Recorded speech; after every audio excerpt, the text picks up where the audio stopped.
ಮೊನ್ನೆ ನನಗೆ ಹೈಕೋರ್ಟಲ್ಲಿ ಒಂದು ಡಿಸ್ಕ್ವಾಲಿಫೈ ಅಂತ ನಮ್ಮ ವಿರುದ್ಧ ಸ್ಪರ್ಧಿಸಂಥ ಅಭ್ಯರ್ಥಿ ಕೋರ್ಟ್ಗೆ ಹೋಗಿ ನಮ್ಮ ಡಿಸ್ಕ್ವಾಲಿಫೈ ಮಾಡಿಸಿದ್ದ.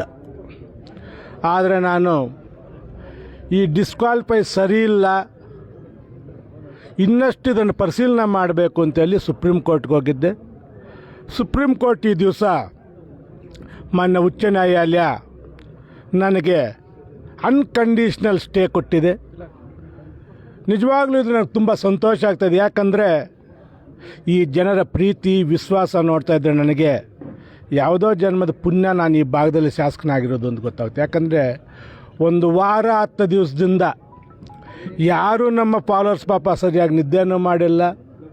ಪ್ರತಿ ದೇವಸ್ಥಾನದಲ್ಲೂ ನಮ್ಮ ಶಾಸಕರು ಒಳ್ಳೆಯದಾಗಲಿ ಅಂತ ಪೂಜೆ ಪುರಸ್ಕಾರಗಳು ಮಾಡಿ, ಆ ಪೂಜಾ ಪುರಸ್ಕಾರ ಫಲವಾಗಿ ನನಗೆ ಇವತ್ತು ಸುಪ್ರೀಂ ಕೋರ್ಟ್ ಈ ರಿಲೀಫ್ ಕೊಟ್ಟಿರೋದು.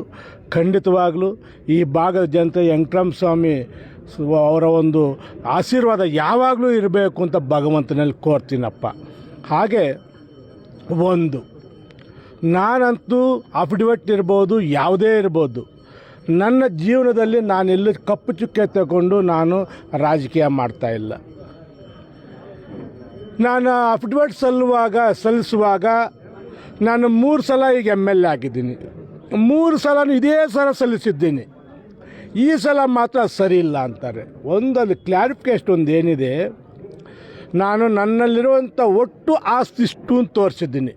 ಅವ್ರು ಕೇಳ್ತಾ ಇರೋದು ಎಲ್ಲೆಲ್ಲಿ ಎಷ್ಟೆಷ್ಟಿದೆ ಅಂತ ತೋರಿಸು ಅಂತ. ಈಗ ನಮ್ಮಲ್ಲಿ ಎಷ್ಟು ಹಣ ಇದೆ ಅಂತ ಹೇಳಬೇಕು. ಅದು 5 ರೂಪಾಯಿ ಎಷ್ಟಿದೆ, 10 ರೂಪಾಯಿ ಎಷ್ಟಿದೆ, 100 ರೂಪಾಯಿ ಅದನ್ನು ಎಲೆಕ್ಷನ್ 26 ಫಾರಮಲ್ಲಿ ಅದನ್ನು ಅವಶ್ಯಕತೆ ಇಲ್ಲ. ನಾನು ಅದೇ ಥರ ತೋರಿಸಿರೋದು. ಇದನ್ನು ಇಟ್ಕೊಂಡು ದೊಡ್ಡ ಏನೋ ಹಾಗರನಾಗಿದೆ, ಭ್ರಷ್ಟಾಚಾರ ಅಂತಾರೆ ನಮ್ಮ ವಿರೋಧಿಗಳು. ಯಾವುದ್ರಿ ಭ್ರಷ್ಟಾಚಾರ? ಯಾವುದರಲ್ಲಿ ಭ್ರಷ್ಟಾಚಾರ ಆಗಿದೆ?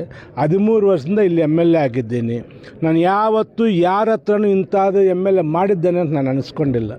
ನನಗೆ ಅವಶ್ಯಕತೆಯೂ ಇಲ್ಲ. ಭಗವಂತ ಕೊಟ್ಟಿದ್ದೇನೆ ಬದುಕಷ್ಟು. ನನಗೆ ಆಸೆ ನಮ್ಮ ಗುಡಿಬಂಡೆ ಬಾಗೇಪಲ್ಲಿ ತಾಲೂಕಿನ ಜನರಿಗೆ ನನ್ನಿಂದ ಸೇವೆ ಸಲ್ಲಿಸಬೇಕು ಅಂತ ನಾನು ಇಲ್ಲಿ ಶಾಸಕನಾಗಿದ್ದೀನಿ. ವಿರಹ ಬೇರೆ ಆಸ್ತಿ ಮಾಡಬೇಕು, ಅಂತಸ್ತು ಮಾಡೋಕ್ಕೆ ಬೇರೆ ಜಾಗನೇ ಇದೆ. ನಾನು ಹಂಗೆ ಮಾಡಬೇಕಾದ್ರೆ ನನಗೆ ಬಾಗೇಪಲ್ಲಿ ಬಂದು ಮಾಡಬೇಕು ಅಂತ ಅವಶ್ಯಕತೆಯೇ ಇಲ್ಲ. ಆದರೂ ಯಾಕೋ ನಮ್ಮ ವಿರೋಧ ನೋಡಿ, ಇಲ್ಲಿ ಕೇಸ್ ಹಾಕುವಾಗ ಮುನ್ರಾಜ್ ಒಬ್ಬ ಆಗ್ತಾನೆ. ಆದರೆ ಸುಪ್ರೀಂ ಕೋರ್ಟ್ಗೆ ಹೋಗುವಾಗ CPM ಅವರು ಕೇವೆಟ್ ಹಾಕ್ತಾರೆ ಸ್ಟೇ ಕೊಡಬೇಡಿ ಅಂತ, ಯಾರೋ ಮಿಥುನ್ ರೆಡ್ಡಿನೂ ಕೇವೆಟ್ ಹಾಕ್ತಾರೆ ಸ್ಟೇ ಕೊಡಬಾರ್ದು ಅಂತ, ಈತನೂ ಹಾಕ್ತಾನೆ. ಇವ್ರಿಗೇನು ಉದ್ದೇಶ? ಈ ಕ್ಷೇತ್ರ ಚೆನ್ನಾಗಿರ್ಬಾರ್ದು. ಈಗ 13 ವರ್ಷ ಆಯ್ತಪ್ಪ. ಮೊದಲು ಬಾಗೇಪಲ್ಲಿ ಅಂದರೆ ಯಾವಾಗಲೂ ಪೊಲೀಸ್ ಸ್ಟೇಷನ್ಗಳು, ಗಲಾಟೆಗಳು, ಇದೇ ವ್ಯಾಜ್ಯಗಳಿರ್ತಾಯಿತ್ತು. 13 ವರ್ಷದಿಂದ ಒಂದು ಗಲಾಟೆ ಹಾಕೋಕ್ಕೆ ಬಿಟ್ಟಿಲ್ಲ, ಒಂದು ಇಶ್ಯೂ ಮಾಡೋಕ್ಕೆ ಬಿಟ್ಟಿಲ್ಲ. ನಾನು ಮ್ಯಾಕ್ಸಿಮಮ್ ನನಗೆ ಈ ಎಲೆಕ್ಷನ್ ಬರೋಕ್ಕೆ ಮೊದಲೇ 25 ವರ್ಷ ನಾನು ಸಮಾಜ ಸೇವೆ ಮಾಡಿದ್ದೆ.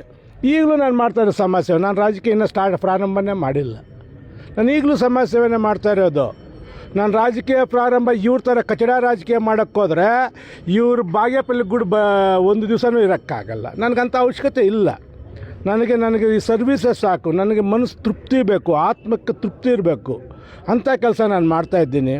ನಾನು ವಿರೋಧಿಗಳು ಇಷ್ಟೇ. ಈಗ ನೀವು ಗುಡಿಬಂಡೆ ಮಾಧ್ಯಮರೆಲ್ಲರೂ ಇದ್ದೀರ, ಕರೆಸಿ ಆತನ ಒಂದು ದಿವಸ ನನ್ನ ಬಗ್ಗೆ ಏನು ಡಾಕ್ಯುಮೆಂಟ್ ಇದೆ ತಗೊಂಡು ಬರೋಕ್ಕೇಳಿ, ನಾನು ತಗೊಂಡು ಬರ್ತೀನಿ. ಕೂತ್ಕೊಳ್ಳೋಣ ಒಂದು 1 hour 2 hours. ನಾನಂತೂ ರೆಡಿ ಇದ್ದೀನಿ. ತೋರಿಸ್ಲಿ ನಂದೇನೋ ಭ್ರಷ್ಟಾಚಾರ ಇದ್ದರೆ. ಆಗ ಅವನೇ ಕೋರ್ಟ್ ಏನು ಹೇಳೋದು, ಯಾರೂ ಹೇಳೋ ಅವಶ್ಯಕತೆ. ನಾನಾಗೆ ಇಲ್ಲಿಂದ ಸ್ಟ್ರೈಟ್ ಬೆಂಗಳೂರಿಗೆ ಹೋಗಿಬಿಟ್ಟು ಸ್ಪೀಕರ್ ರಾಜೀನಾಮೆ ಕೊಟ್ಟು ನನ್ನ ಮನೇಲಿ ನಾನು ಇರ್ತೀನಿ. ನಾನು ಇನ್ನೊಬ್ಬರ ಹತ್ರ ಅನಿಸ್ಕೊಂಡು ಭ್ರಷ್ಟಾಚಾರ ಮಾಡೋದಾಗಲಿ ಇನ್ನೊಂದು ಮಾಡೋ ನನ್ನ ಅವಶ್ಯಕತೆ ಇಲ್ಲ. ನಾನು ವಿರೋಧಿಗಳಿಗೆ ಹೇಳೋದಿಷ್ಟೇ, ನೋಡಿ ನೀವು ಬನ್ನಿ, ಎಲ್ಲಿಂದಾದರೂ ಬನ್ನಿ, ನನಗೇನು ಅಭ್ಯಂತರ ಇಲ್ಲ. ರಾಜಕೀಯ ಮಾಡ್ಕೊಳ್ಳಿ, ಜನ ಆಶೀರ್ವಾದ ಮಾಡಿದ್ರೆ MLA ಆಗಿ, ಅದಕ್ಕೂ ನನ್ನ ತೊಂದರೆ ಇಲ್ಲ. ಅದನ್ನು ಬಿಟ್ಟು ಈ ವಾಮ ಮಾರ್ಗಗಳನ್ನ ಹಿಡಿಯೋದು. ನೀವು ಆ ಲಿಂಕ್ ನೋಡಿ ಸುಪ್ರೀಂ ಕೋರ್ಟಲ್ಲಿ ಅವ್ರು ಹಿಂಗೆ ಕೇಳ್ತಾರೆ ಜಡ್ಜ್. ಆಲ್ರೆಡಿ ಗೆದ್ದಿರೋರಿಗೆಲ್ಲ ಹಿಂಗೆ ಡಿಗ್ ಮಾಡ್ಕೊಂಡು ಹೋಗೋದು ಏನು ಸರಿ ಅಂತ high court judge, supreme court judge ಕೇಳ್ತಾರೆ. ಅವ್ರು ನಾನೇನು ಕೇಳಲಿಲ್ಲ ಆ ಥರ. ಈಗ ನೋಡ್ರಪ್ಪ, ಒಂದು ಏನೋ 150 ಹೋಟೆಲ್ ಗೆದ್ದಿದ್ರೆ ನನಗೆ ಮೋಸ ಆಗಿದೆ ಇಲ್ಲೋ ಅಂತ ಹೇಳ್ಬೋದು ರೀ. ನನಗೆ ಪಾರ್ಟಿ ಇಲ್ದಿರಾನೆ ಈ ಪಾಪ ಈ ಜನರು, ಬಡ ಜನರು 33,000 ಇಂಡಿಪೆಂಡೆಂಟಲ್ಲಿ ನಿಂತಾಗ ನನಗೆ ಮೆಜಾರಿಟಿ ಕೊಟ್ಟಿದ್ದಾರೆ. 2ನೇ ಸಲ 16,000 ಕೊಟ್ಟಿದ್ದಾರೆ. ಮೊನ್ನೆ 19,175 ಕೊಡ್ತಾರೆ. ನಾನು ಕೆಲಸ ಮಾಡಲಿಂದ ಫಸ್ಟ್ ಟೈಮ್ಗೆ ಓಡಿಸೋರು ನಾನು ಬೆಂಗಳೂರಿಗೆ. ಅಷ್ಟೇ ಬಡವ್ರ ಕೆಲಸ ಮಾಡ್ತಾಯಿದ್ದೀನಿ, ಈ ಭಾಗದಲ್ಲಿದ್ದೀನಿ.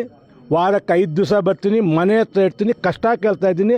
ಅದಕ್ಕೆ ನನಗೆ ಇವತ್ತು ಈ ಜನರ ಪಾಪ ಪ್ರೀತಿ ಪ್ರೇಮ ಹೆಚ್ಚಾಗಿರೋಕ್ಕೆ ಕಾರಣ. ನನಗೊಂದಂತೂ ಮುನ್ರಾಜಿಗೆ ನಿಮ್ಮ ಮಾಧ್ಯಮಕ್ಕೆ ಟ್ಯಾಂಕ್ಸ್ ಹೇಳ್ತೀನಿ. ಯಾಕಂದರೆ ನನಗಿಷ್ಟು ಜನರಲ್ಲಿ ಪ್ರೀತಿ ಪ್ರೇಮ ಇದೆ ಅಂತ ಗೊತ್ತಿರಲಿಲ್ಲ. ಅವನು ಮಾಡಿದ ಕೆಲಸದಿಂದ ಈಗ ನನಗೆ ಗೊತ್ತಾಗ್ತದೆ ಏನಪ್ಪ ಇಷ್ಟು ಪಾಪ ಪ್ರೀತಿ ಪ್ರೇಮ ಇದೆ ಈ ಬಡ ಜನರ ಬಗ್ಗೆ ಅಂತ. ಆದ್ದರಿಂದ ನಿಜವಾಗ್ಲೂ ಈ ಪ್ರೀತಿ ಪ್ರೇಮ ನಾನು ಯಾವ ಜನ್ಮದಲ್ಲಿ ನಾನು ನಮ್ಮ ತಂದೆ ನಮ್ಮ ತಾಯಿ ಮಾಡಿ ಪುಣ್ಯನೋ ಇಷ್ಟು ಪ್ರೀತಿ ತೋರಿಸ್ತಾ ಇದ್ರೆ ಖಂಡಿತವಾಗ್ಲೂ ಈ ವೆಂಕಟರಾಮ ಸನ್ನಿಧಿಯಲ್ಲಿ ಹೇಳ್ತೀನಿ, ನಾನು ಮ್ಯಾಕ್ಸಿಮಮ್ ನೀವು ಆಸೆ ಪಟ್ಟಿರೋಷ್ಟು ದಿನ MLA ಆಗಿರ್ತೀನಿ. MLA ಇಲ್ಲ ಅಂದು ಸಾಯೋ ತನಕ ಈ ಬಡ ಜನರ ಸೇವೆ ಮಾಡ್ಕೊಂಡಿರ್ತೀನಿ.